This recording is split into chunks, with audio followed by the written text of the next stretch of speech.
What's happening, ladies and gentlemen? It is Thursday, the 21st of January. We are here to talk over a little NBA DFS for the slate tonight, guys. We got a big slate tomorrow. So if you want members only for free, all you got to do is pound that like button, guys. It takes very little effort to press the thumbs up button, and we will do the big breakdown tomorrow for free to the public. It's weird how they separated these games out. I feel like we've had this in years past. 2 games one night, 10 games the next night. It sucks, but it is what it is. Yeah, it happens a lot on the week of MLK Day too, because they go heavy on the day games during it. So, Good call. From a strategy standpoint, I get why it works out that way. I prefer when they spread it out though, and I'm sure we're probably not alone on that one. Truth.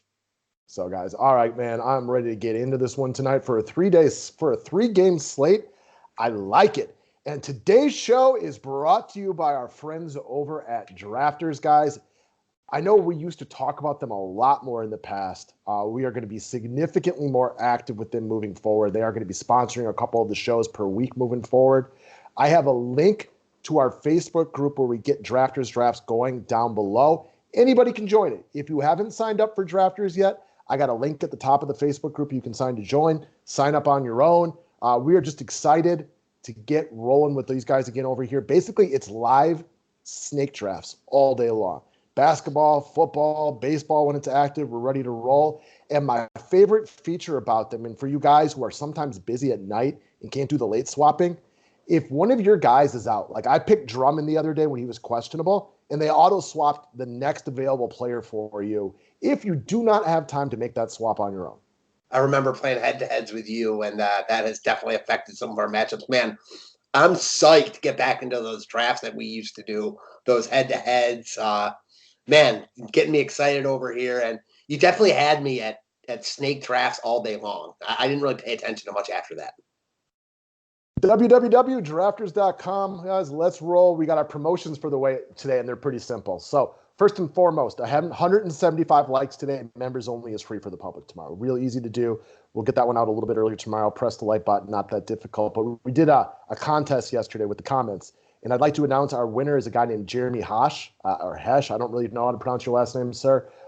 He picked Shaquille O'Neal as his favorite player. Man, I love Shaq Diesel. I completely get it. Let's get together and give away that free NBA package to you. Reach out to me. Otherwise, I'll do my best to find a way to get a hold of you. Let's go, man. Day passes are up. Subscribe to the station if you're new to it. Let's move over to our normal format. Cash games locks for the day. So one of the games of the year will be two of the better teams going against each other. We got my Bucks rolling against the Los Angeles Lakers tonight, the current NBA champs. I'm looking at Drew Holiday as my starting point guard tonight for the Milwaukee Bucks for a couple of reasons. One, the Lakers are a wonderful, tremendous defensive team. They are going to make life hard on the Greek Freak tonight. They're going to build that wall. They're going to make it hard to get into the paint. They got one of the better individual players that they can put on the Greek Freak in Anthony Davis, a potential defensive player of the year every time he walks out on the court every single season. So they can make life hard on Giannis. Not saying Giannis won't get his. I'm just saying it won't come easy to him tonight. So I look for some of the perimeter players like Drew Holiday, who's really started to find his way with this Milwaukee Bucks team over the last couple of games. We saw him play well against the Brooklyn Nets the other night. I think you're going to have to attack this Lakers team from the perimeter a little bit. Drew Holiday is a capable outside shooter. I ask you this, think about some of these matchups today. Do you want to take going up against Anthony Davis, or do you want a guy like Holiday who's going to be matched up more with a guy like Dennis Schroeder outside? So I think the price tag is very fair. I think he is primed for a welcome to the Bucks moment tonight. I like Drew Holiday, and I think he's a very fair price tag for any type of format you want to roster him in. Yeah, I like him a lot here too. I liked him a lot at 7,200 last game. It was fine. He's been solid. He's averaging a real good number off this price and a get-up spot all over.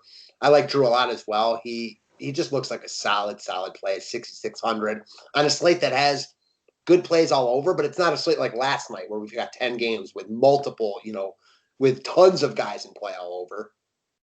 No doubt about it. Moving along over to the GPP plays. So you want to talk about Kelly Oubre today, guys. I think the biggest thing of note from Oubre, before I let you kind of pound out what it is that you like about him, the three ball started to fall. He was all-time bad from three-point range to start the year. He looked nervous, like he was trying to force a little bit more, like he wanted to be Klay Thompson, but he's not. He's not that kind of three-point shooter. But now that the three ball has started to fall, he's made multiple three-pointers in now 4 straight games. It really helps him perfect his craft on the offensive end. lets him stuff the stat sheet. He feels like he's playing loose and free, and we also like the potential of this game. Yeah, so I like this game from a tournament perspective. You mentioned it in the middle bullet point. The Milwaukee Lakers game has three of the top five, or arguably top five players in the NBA. Maybe the top three players in the NBA, some would argue. So that game's going to get a lot of love, and I get it. The Knicks Warriors game don't have those caliber players aside from Steph Curry, but this game has a lot of upside from a DFS perspective. I think you're going to see more turnovers in this game, even if the score isn't quite as high. And a guy that's starting to really find himself in Golden State is Kelly Oubre. So I've been on him for much of the year. He's still very affordable at under 6K.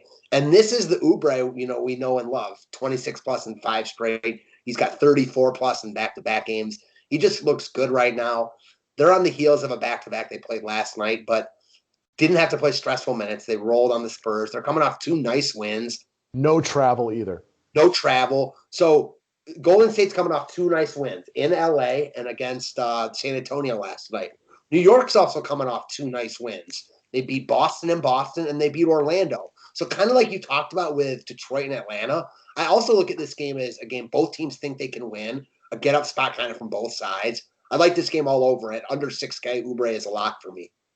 Sorry, guys, about the spelling error in the third bullet point. Not spelling error, just brain fart more than anything. Clearly, it is Golden State taking on New York tonight, Milwaukee taking on LA. Don't know why I mishmashed the 2 games together.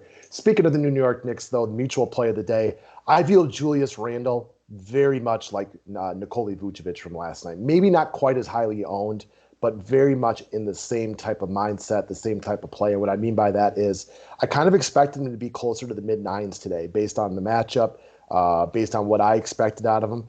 But he's the same very, very high floor play every single day. He's not a guy that's going to go out and get you 80. He doesn't have Giannis, Harden, Kevin Durant type of upside very often because, well, he's not going to gun 3-pointers. He's not going to block 10 shots or anything like that. However, like the floor is immaculate. He plays monster minutes every single day under Coach Tibbs. He's the best player for the New York Knicks. I think he's a mismatch with the Golden State guys. He's a little too big for Draymond, who I know is a great defender.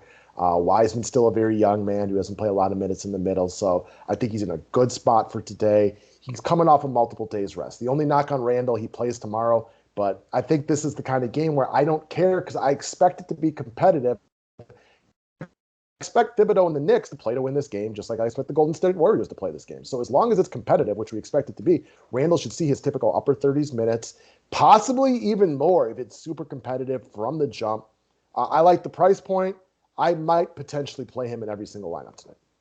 Yeah, so it's funny, and I'm just thinking about this now, kind of talking out loud. We talk about the best scorers in the NBA, Bradley Beals of the world, Devin Booker. Randall's yeah, Randall's right up there, man. He's one of the best scoring big men, if nothing else. He does it in a different way, and you're right. He doesn't have like the 80-point upside because he doesn't block shots and he doesn't shoot a ton of threes. But as far as everything else, he's right there with the best of them. Like him a ton here in a game you mentioned is going to be close. My favorite part about Randall is last game he struggled. I think he only had like 45 DK points, and he was awful, especially in the first half. Shot 5 of 19, still ended up with 45 DK points. Got to the free throw line a ton. He missed a ton of open looks in that game. That won't happen here. I think he eats tonight. I do think he's got 60-plus upside. Triple-double now. Triple-double watch every time he steps on the floor this year. So very much like Vucevic last night, it reminds me of Randall's last game. Like Vucevic ended up being a fire pick according to DK. But if you watch the game, he played like garbage. I mean, he got some blocks and he got some steals. So he got to, I think, 51.5, if I remember correctly. But he didn't play that well. That was kind of how Randall was last game. It's nice to have guys who don't need to be on fire. That's the problem with shooters and guys who are completely relying on scoring. If the ball's not dropping that day, they have no other way to get there. Randall can get there because he's a rebounder. He could score points. He's becoming, a very good passer because he has a very good usage rate. Yeah, he can't sling it like LeBron, but he's a very capable passer, and he has the ball so much that he runs into assists purely by the fact that the ball's always in his hand. So I love guys like this that minus like weird blowouts, like they always get to a point where they don't ruin your lineup, which to me is just, you got to love guys like that in your back pocket. And I also know, like, we're just huge Julius Randle fans. We talk about him a lot. Like, I'm a huge Randle fan. I love his game. He's one of my favorite players in the NBA, outside Cleveland guys. I'm just a huge Randle fan. I love him tonight. All right, next up, we're going to move over to long shots of the day. I'm going to talk about Toby Flenderson from The Office, a.k.a. Joe Ingles of the Utah Jazz. So long shots can mean a variety of things. And some guys need to be long shots because they don't play well very often. Some guys can be long shots because they're probably going to get somewhat avoided. And some guys are long shots because their minutes are really erratic, which is the next guy we're going to talk to under your category. So I think Ingles is more of a long shot because I just don't think he gets a plethora of love today. He's going to play his minutes. He's usually able to stuff the stat sheet in a variety of ways. And I could be wrong about the ownership. He's cheap, and we don't have a lot of value out there as of right now. He came back last game after being out for a little bit. He played good. He didn't do a ton, but he shot the three ball really well, which is another way that he can fill the stat sheet. He's also, decent with the assists, decent with the rebounds. He does enough things. And at 4,300 with availability at the 2 and the 3, which typically are your weaker positions, I like him to be a solid filler piece today. I didn't have a lot of quote-unquote long shots, and after talking out, you kind of took mine anyway because he was the one I would have probably talked about. So we were going to get there one way or the other. But he's second game back from injury, so maybe he plays a couple more minutes. I think Utah is filled with guys today that are going to be on my honorable mention list, and Joe Ingles is just one of those guys who could make my lineup if my last roster spot just happens to be the dollar amount or close to the dollar amount that he is. Yeah, he's just a really nice filler piece on the slate that has some value pieces, but not a lot of them. I mean, definitely not like last night, especially when that Memphis game was in play. He's 4,300. He's averaging a nice DK score off this price point. I mean, he's no longer the guy that should be like 6K like he has been in years past because Utah is just so deep. But I can't imagine he'll be cheaper than 4,300 many times this year. This is like getting him at a stone nut low. So I'm about it. Deep team over in Utah. That's the biggest knock on a lot of their guys, whether it be Clarkson, even Mitchell and Conley and all the guys. They're just a very deep team with a lot of good quality players. Mm-hmm. All right, so the long shot of the day that we got assigned for Matt today, which I think honestly is probably both of our favorite long shot of the day, is going to be quickly from the Knicks. It's just a matter of minutes, right? There's a couple guys on this slate, and I think Quickly's our favorite of the group that if he plays, if you told me Quickly was playing 24 minutes today, lock. He'd be my point guard over Drew Holiday. I would lock him in. I love when he's out in the court. The problem is we're losing Rivers today, but we're getting Alec Burks back. So what does Thibs want to do? I don't know. He's been very inconsistent and unpredictable with his guards. Yeah, it's hard to know what to do here. But the point you made is when he's out on the court, he produces. He didn't play a ton last game. Still saw like 15 minutes, which is the low for him, I would imagine, right now. Burks is the big question here because don't expect him to play huge minutes tonight. First game of a back-to-back. He's been out for a while. That said, you made the point on the members-only video. Like, Thibodeau loves his guys. We don't know if, Burks is one of his guys or not, but he might be. It kind of looked like that at the beginning of the year.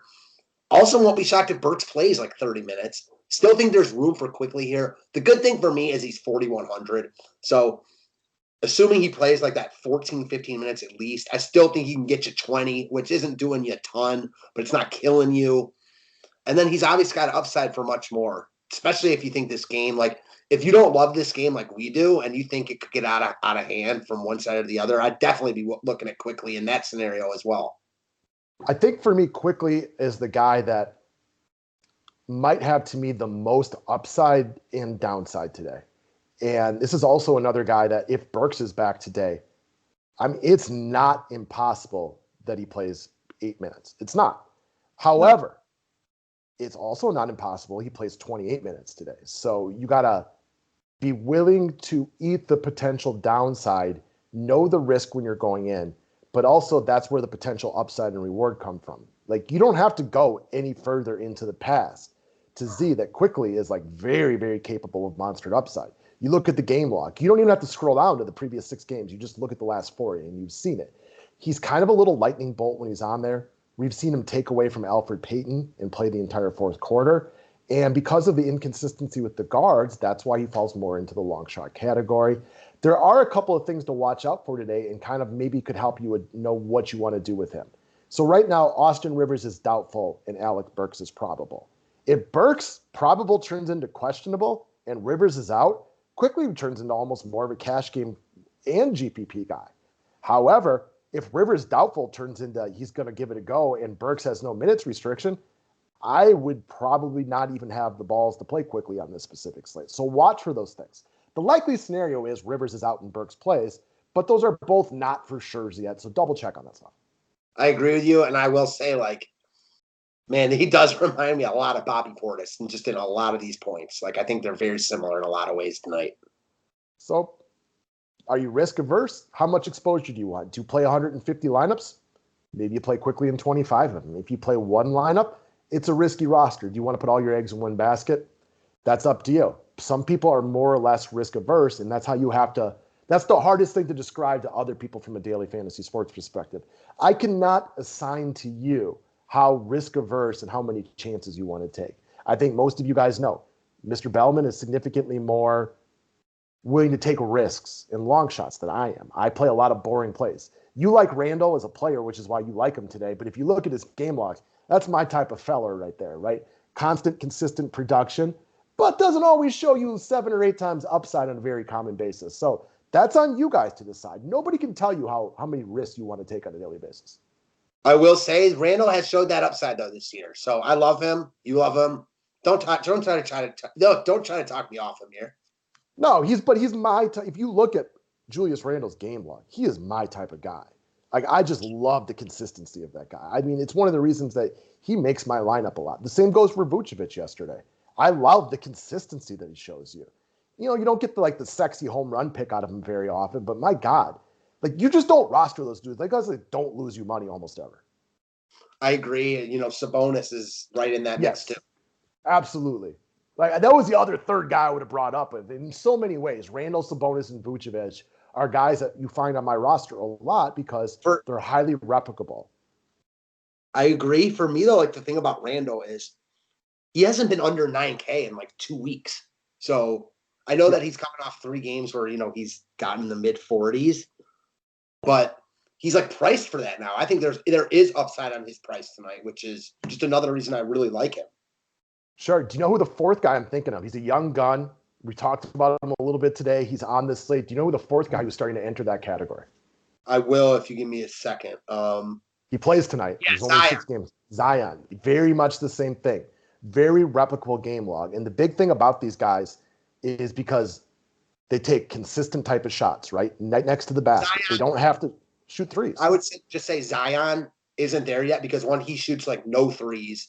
And he never passes like the other guys. Like, Randall has become a very good passer. He's on his way, though. Listen, it's only his 2nd year. And as far as rebounding and scoring goes, like, he might even be better than Sabonis at that, like, when all is said and done.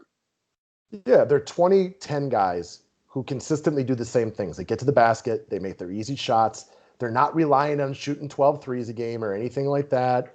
They don't need to have these monster 5 blocks games for upside like a Rudy Gobert. They just go out there and do their job every day. I love dudes like that.